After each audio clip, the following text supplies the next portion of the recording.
Assalamualaikum warahmatullahi wabarakatuh. Kami dari kelompok 6 akan mempresentasikan hasil dari tugas kelompok kami tentang perencanaan, rekrutmen, seleksi dalam organisasi.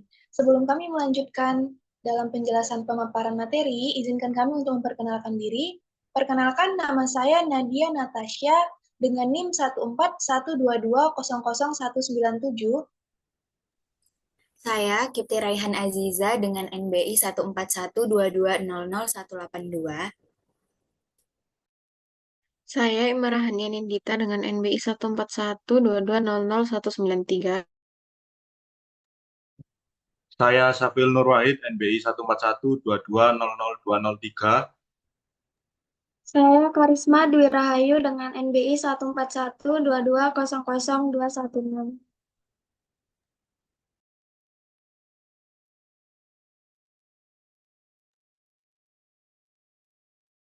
Adapun rancangan organisasi yang akan kami buat yaitu organisasi yang kami rancang adalah sebuah perusahaan manufaktur di mana memproduksi produk tekstil yang memiliki nama perusahaan PT Stritek Indonesia yang memproduksi berbagai jenis pakaian dan kain.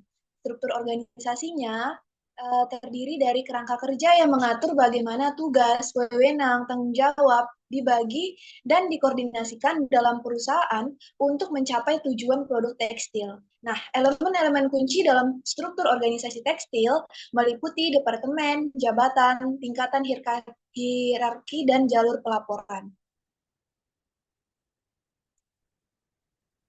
Pada slide ini kita dapat melihat struktur organisasi pada PT Sritek Indonesia yang terdiri dari direktur utama, direktur produksi, direktur pemasaran, keuangan, sumber daya manusia, produksi, departemen pemasaran, departemen keuangan, SDM, penelitian dan pengembangan. Di mana penjelasan singkatnya di bagian shareholders itu pemilik perusahaan yang memiliki saham, sedangkan board of director yaitu dewan direksi yang dipegang oleh pemegang saham untuk mewakili kepentingan mereka dan membuat keputusan strategis perusahaan. Yang selanjutnya itu supervisor, pengawas yang bertanggung jawab atas tim atau departemen tertentu. Sedangkan yang selanjutnya chairman of the board yaitu ketua dewan direksi yang memimpin rapat. Presiden atau General Manager, yaitu Direktur Utama yang bertanggung jawab atas keseluruhan operasional perusahaan. Selanjutnya Vice President, Wakil Presiden membantu Presiden dalam menjalankan tugasnya. Selanjutnya General Manager, yaitu manajer umum yang bertanggung jawab atas departemen-departemen utama seperti produksi, pemasaran, dan keuangan. Selanjutnya R&D Departemen, Departemen Penelitian dan Pengembangan. Selanjutnya marketing departemen yang bertanggung jawab atas promosi, penjualan, dan distribusi produk. Dan selanjutnya twisting and knitting departemen, departemen yang bertanggung jawab atas proses pembuatan benang dan rajutan. Selanjutnya dyeing and printing departemen yang bertanggung jawab atas proses pewarnaan dan pencetakan kain. Selanjutnya logistik departemen yang bertanggung jawab atas pengelolaan rantai pasok. Dan yang terakhir yaitu administration departemen yang bertanggung jawab atas tugas-tugas administrasi.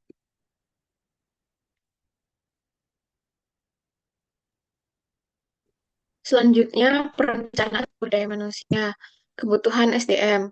Yang pertama, perencanaan SDM yang terintegrasi, mencakup penyesuaian jumlah, keahlian, dan kualifikasi pegawai untuk mendukung pencapaian tujuan strategis. Yang kedua, identifikasi posisi dan jabatan.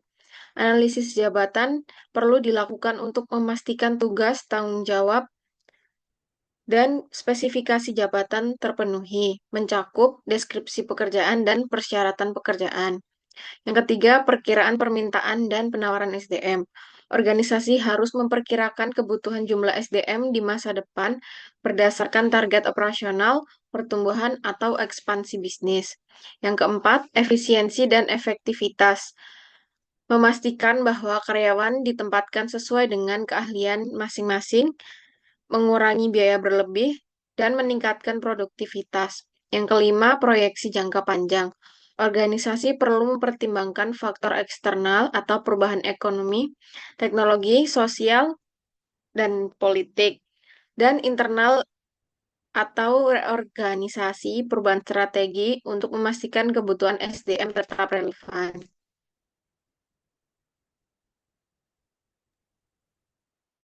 Perencanaan sumber daya manusia, kualifikasi.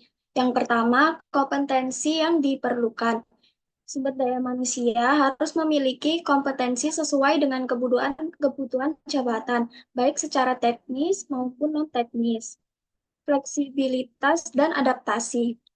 Dalam menghadapi dinamika teknologi dan globalisasi, sumber daya manusia perlu memiliki kemampuan beradaptasi dengan cepat terhadap perubahan lingkungan kerja. Yang ketiga, pendidikan dan pelatihan. Tingkat pendidikan dan pengalaman kerja sesuai dengan spesifikasi jabatan menjadi salah satu kualifikasi utama. Pelatihan internal juga dapat dilakukan untuk meningkatkan keterampilan sesuai kebutuhan organisasi. Yang keempat, integritas dan etos kerja. Sumber daya manusia yang memiliki sikap profesional, jujur, dan berdedikasi tinggi akan mendukung budaya kerja yang harmonis dan efisien. Yang kelima, keseimbangan strategis.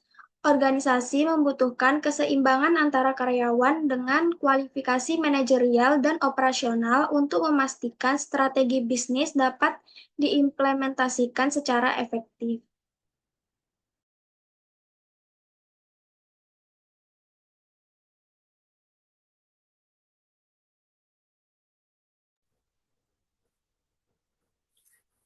Kemudian, rekrutmen sumber daya manusia.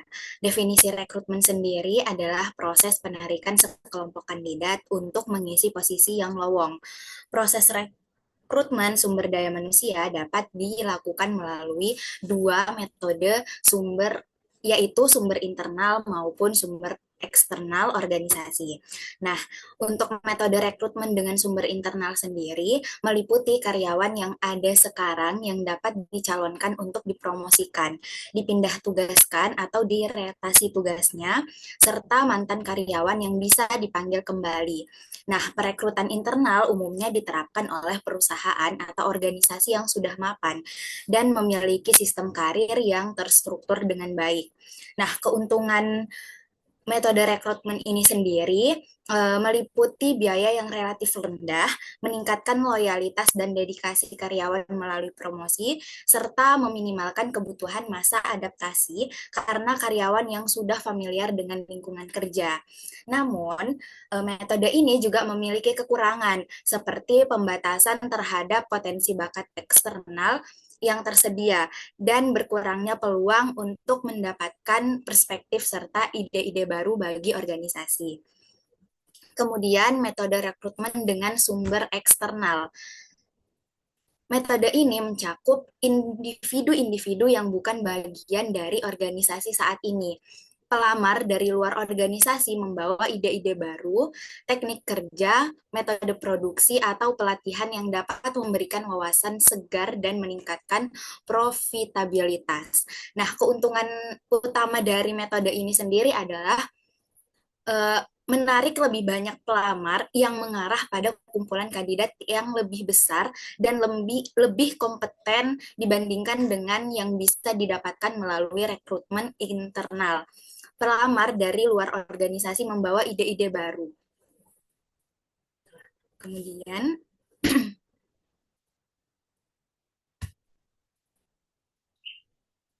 Kemudian untuk proses seleksi, di sini PT Sritex Indonesia memiliki proses seleksi mencakup evaluasi persyaratan, tes wawancara, dan pemeriksaan fisik. Ada dua konsep penting yang harus diperhatikan untuk peralatan seleksi, yaitu reliabilitas dan validitas.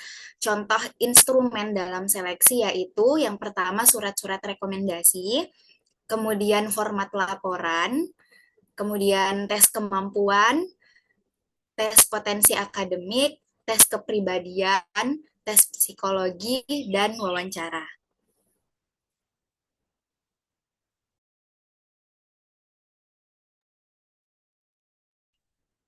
Kemudian yaitu mekanisme penempatan SDM baru.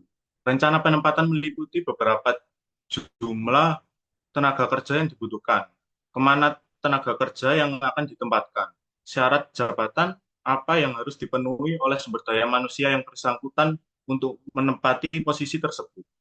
Adapun PT Sritex Indonesia mempunyai program orientasi untuk membantu karyawan baru beradaptasi dengan lingkungan kerja dan budaya perusahaan.